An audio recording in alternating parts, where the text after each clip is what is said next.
1 Samuel chapter 19. And Saul spake to Jonathan his son, and to all his servants, that they should kill David.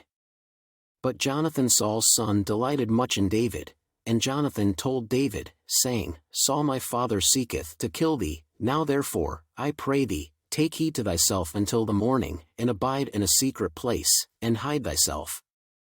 And I will go out and stand beside my father in the field where thou art, and I will commune with my father of thee, and what I see, that I will tell thee. And Jonathan spake good of David unto Saul his father, and said unto him, Let not the king sin against his servant, against David, because he hath not sinned against thee, and because his works have been to thee ward very good. For he did put his life in his hand, and slew the Philistine, and the Lord wrought a great salvation for all Israel, thou sawest it, and didst rejoice, wherefore then wilt thou sin against innocent blood, to slay David without a cause? And Saul hearkened unto the voice of Jonathan, and Saul sware, As the Lord liveth, he shall not be slain.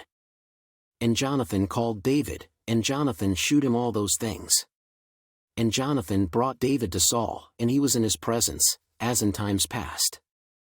And there was war again, and David went out, and fought with the Philistines, and slew them with a great slaughter, and they fled from him.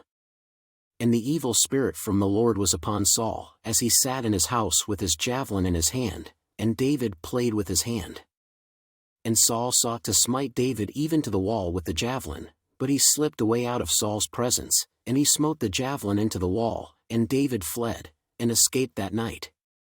Saul also sent messengers unto David's house, to watch him, and to slay him in the morning, and Michal David's wife told him, saying, If thou save not thy life tonight, tomorrow thou shalt be slain. So Michal let David down through a window, and he went, and fled, and escaped.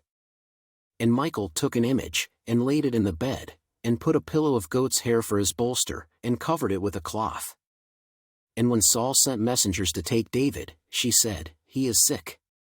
And Saul sent the messengers again to see David, saying, Bring him up to me in the bed, that I may slay him.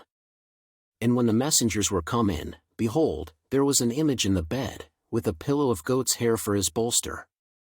And Saul said unto Michal, Why hast thou deceived me so, and sent away mine enemy, that he is escaped? And Michal answered Saul, He said unto me, Let me go, why should I kill thee? So David fled, and escaped, and came to Samuel to Ramah, and told him all that Saul had done to him. And he and Samuel went and dwelt in Naioth.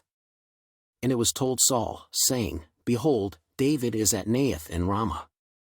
And Saul sent messengers to take David, and when they saw the company of the prophets prophesying, and Samuel standing as appointed over them, the Spirit of God was upon the messengers of Saul, and they also prophesied. And when it was told Saul, he sent other messengers, and they prophesied likewise. And Saul sent messengers again the third time, and they prophesied also.